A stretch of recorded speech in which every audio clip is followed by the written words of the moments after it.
Keith Haring, the boy who just kept drawing. Written by his sister, K.A. Haring, and illustrated by Robert Newbecker. There was a boy named Keith. When he was little, his father taught him how to draw dogs and fish and funny things. His dad would draw a line, then Keith would draw one, and soon the whole page would be full. From that time on, Keith never stopped drawing. Something that's really cool about this book is that because his sister wrote it, some of his actual pieces are in the book. This is one he actually drew with his dad when he was little. In elementary school, while taking tests, Keith doodled on the edge of his paper. When he handed in his work, his teachers would ask, "Why did you doodle on this important paper?" Keith didn't answer. He went back to his desk and just kept drawing. Sometimes Keith invited his friends to draw in his backyard clubhouse. Keith made symbols and said each one represented a letter of the alphabet. His friends asked, "Why do you use symbols to write?" Keith drew more symbols. It was his way of answering their question. He encouraged his friends to join him. As a teenager, Keith liked to draw in his bedroom with the music playing loud. He would draw on every piece of paper he could find. His mother had to yell over the music, "Why can't you turn that music down and go outside to ride your bike?" But Keith had sold his bike to buy art supplies, so he answered, "Look at the cool drawings I did." And he just kept on drawing. This is one he drew for his sister's 7th birthday.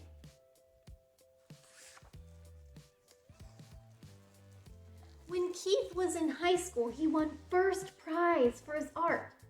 A successful couple from town offered to buy his drawing. Keith said, "No, thank you. If you enjoy my art, you can hang it on your wall, no charge." Keith's sisters were shocked. "Why didn't you just take the money?" they asked. Keith shrugged. He just wanted to keep drawing.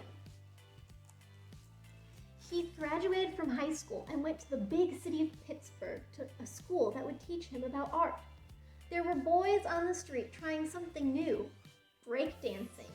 He liked the crazy shapes of their bodies as they turned and flipped on the ground. While the music played loud, Keith started drawing wiggly lines. Their bodies are making interesting shapes, aren't they? His teachers asked him, "Why are you drawing pictures that look like scrambled bodies? This is not what we told you to draw." Keith knew how to draw. He just wanted to draw in different ways. And he kept drawing. Keith moved to the huge city of New York when he was 20, so he could draw with other artists. He started to draw all over the city, on walls, on sidewalks, and on paper that he hung on lampposts. His drawings were washed away by the rain or torn down by the street cleaners. Other artists asked Keith, "Why do you draw in places where your pictures are erased?" Keith didn't hear them. He was searching for another wall so he could keep drawing. Keith got a job delivering packages and sometimes rode the subway. One day, he saw a panel of black paper on the wall in a station. He rushed outside to buy chalk and came back and began to draw.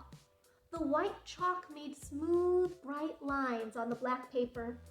Day after day, Keith filled the empty panels in the subway stations with art. Soon people who rode the subway were looking for the white chalk drawings. No one knew the name of the artist, but his drawings were easy to recognize. People asked him, "Why are you drawing here? What do your pictures mean?" Keith said, "Well, what do you see? You decide what they mean."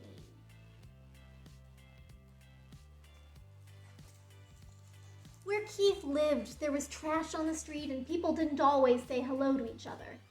One day, he and his friends cleaned up 20 bags of garbage in front of a long wall.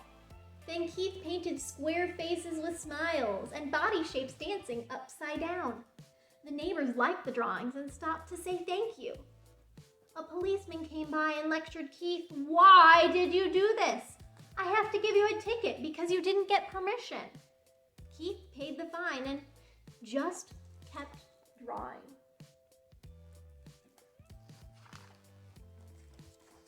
Soon people wanted to see more of Keith's drawings, and he was asked to display his work in an art gallery.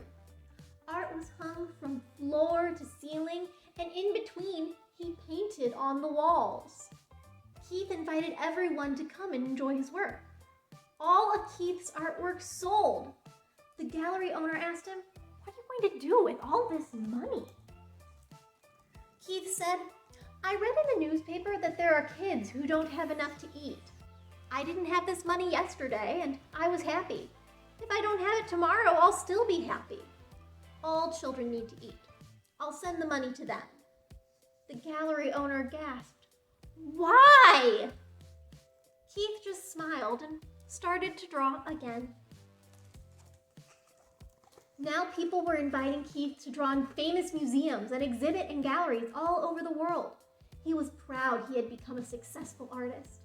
But wherever he went, Keith insisted he paint a mural so everyone could enjoy his work, not just the people who had money to buy it. During a visit to Paris, France, Keith painted the outside of a children's hospital, 6 stories high. That is a big mural. Newspaper reporters came to take pictures and asked, "Why did you paint at the hospital? Do you think it will make the sick children feel better?" But Keith didn't have time to answer. He had to finish the painting. When the Statue of Liberty turned 100 years old, Keith drew an outline of the famous statue on a huge piece of vinyl fabric. Then he asked 900 kids to help him finish the drawing. Keith told them, "Draw anything, whatever you want. No one can say it's good or it's bad. It's yours."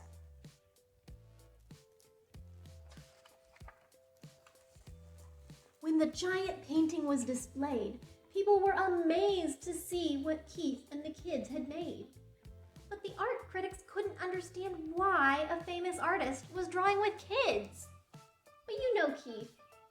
He just kept drawing. Keith painted all over the world. He would draw on anything, anytime, anywhere. Wherever he went and whatever he did, he just kept drawing. Now everyone wanted to know, and together they shouted, "Why? Why do you draw all the time? Why do you give your artwork away? Why do you draw on buildings, on people, on clothing, on furniture, on subway walls, on cars, on skateboards, on walls that belong to no one, and on things to be thrown away? Why do you draw on everything?"